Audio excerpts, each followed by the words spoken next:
করেছে তুই ভাবো না 200 বছর ইংরেজ শাসন করেনি। এতদিন ধরে এইগুলো রয়েছেন পুলিশের কাছে জাননি কেন? পুলিশের কাছে পুলিশের পায়ে ধরেছি। কালকে আমি ডিজির পায়ে ধরেছি, ডিজি আমার কি করেছে? কালকে দেখেছেন আমি ডিজির পায়ে ধরেছি, ডিজি কিছু করেছে? ওই বিল্ডিংটা আমার, ওই যে বিল্ডিংটা দেখছেন।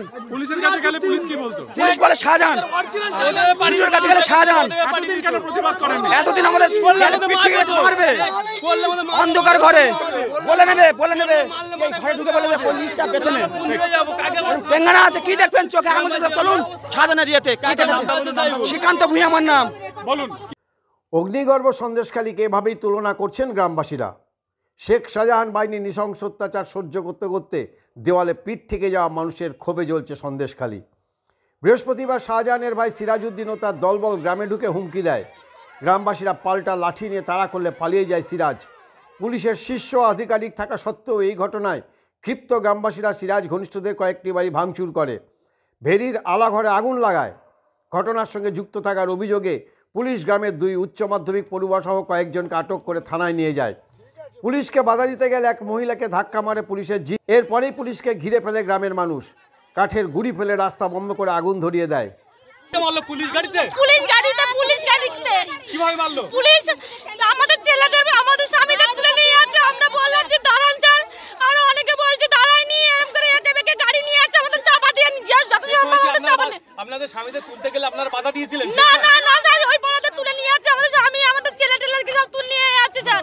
আমরা বলছি কেন আমাদের তো স্যার পুলিশ তো আমাদের আশ্রয় দিয়ে গেল, তোমাদের কোনো অসুবিধা নেই, আমরা ক্যাম্প বসাবো। তারপরে পুলিশ গাড়ি ধাক্কা দিয়ে বেরিয়ে গেল? হ্যাঁ, ধাক্কা দিয়ে সবাইকে চাপা দিয়ে চলে যাচ্ছে, আর আমাকে ধাক্কা মেরে ফেলে দিয়ে চলে গেছে স্যার। কি জোরে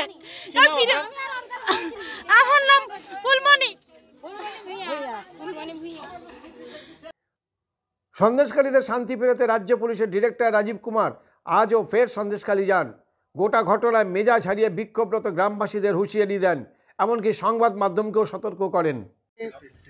যারা মানুষ নিজের হাতে আইন নেবে ওদের বিরুদ্ধে ফার্স্ট ব্যবস্থা হবে।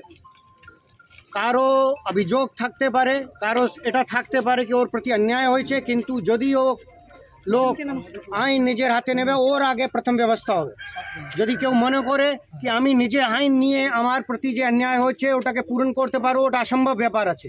আমরা এখানে যদি এরকম কেউ চেষ্টা করবে, এটা যে কারো যদি অভিযোগ থাকে ওটা প্রশাসন ও পুলিশ ওটা পূরণ করবে। নিজের হাতে যদি কেউ করবে ওটা করতে দেওয়া হবে না, এটাই ইনস্ট্রাকশন আছে। তো ফার্স্ট যারা আজকে এটা প্ররোচনাতে কারো প্ররোচনাতে পা দিয়ে যদি কাজ করে থাকে ওদের বিরুদ্ধে ফার্স্ট ব্যবস্থা হবে। এরকম যদি কোনো লোক ল অ্যান্ড অর্ডার ভাঙার চেষ্টা করছে ওর अगेंस्ट ফার্স্ট ব্যবস্থা হবে। আর আপনারা শুনুন, I am not hair two for a press conference, আপনারা দেখে দেন। আর মিডিয়াতেও আপনাদেরকে বলবো কিছু কিছু লোক ওনাদেরকে নিজের ভূমিকার সম্বন্ধে চিন্তা করা উচিত। আজকে একটা পেপারে বেরিয়েছে, কালকে যেটা জমি परसों रात्रि मापा हलो लोक के रिटार्न करा হয়েছে, ওটাকে এভাবে দেখানো হয়েছে লোকরা নিজে নিয়ে নিচ্ছে। আপনাদের নিজের ভূমিকাও দেখবেন, আপনারা কি মানুষকে প্ররোচনা দেবেন কি না নিজের হাতে আইন নিন, ইয়া আপনারা চাইছেন ওদের যে প্রতি যদি অন্যায় হয়ে থাকে ওর সুরাহ হোক। আমি এটাই বলে আমার বক্তব্য শেষ। আমি আবার বলছি, যে আইন ভাঙবে ওর আগে প্রথম ব্যবস্থা আছে। এটা নেই কি আমার প্রতি অন্যায় হয়েছে এই জন্য আমি আইন ভাঙতে পারি, এরকম কোনো আইন নেই। আর এখানে যেখানে চালাঘরে লাগাচ্ছে যদি কোনো কিছু জিনিসটা ভাঙে ওটাকে আমি প্রথম আমরা ইনশোর করব লোকটা বানাতে পারে, তারপর দরকার হলে প্রশাসন ভাঙবে। এটা যে কিছু হলে যে করবে ওদের ইমিডিয়েটলি অ্যারেস্ট হবে। আর আজ রাজীব কুমার অভিযুক্তদের গ্রেপ্তারের হুমকি দিচ্ছেন, কিন্তু এতদিন কোথায় ছিল পুলিশ সে প্রশ্নের জবাব দেননি। শাহজাহানের বিরুদ্ধে কেন এতদিন ব্যবস্থা নেওয়া হয়নি। সন্দেশখালী স্থিতি ফেরাচ্ছে নন্দীগ্রামের। ধীরে ধীরে যে পথে সন্দেশখালী যাচ্ছে তাতে নন্দীগ্রামের ছায়া দেখছে প্রত্যক্ষদর্শীরা।